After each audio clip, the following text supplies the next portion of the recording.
ये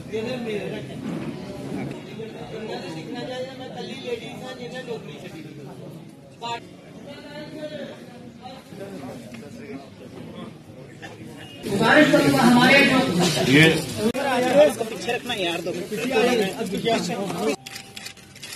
एक मिनट थोड़ी सी बात।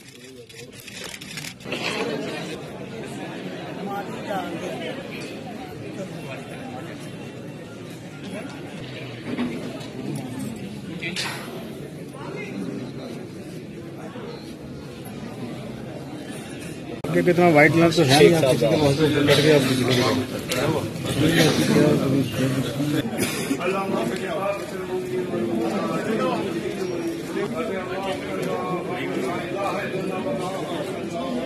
वलिल्लाहिल हम्द।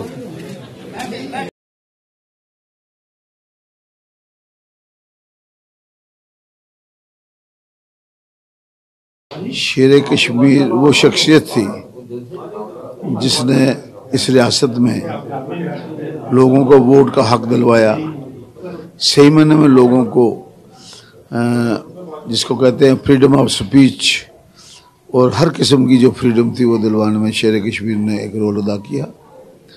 यहाँ लैंड टू द टिलर किया, काश्तकार को मालिक बनाया।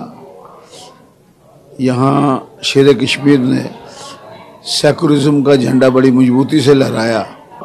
शेर कश्मीर ने एक जम्मू कश्मीर में खासकर एक नया कश्मीर का एक प्रोग्राम दिया था। वो मकसद यही था कि समाज का कोई हिस्सा भी जो है वो डिप्राइव ना रहे और रियासत का कोई खित्ता डिप्राइव ना रहे, तीनों खितों की बराबर की तरक्की की जाए।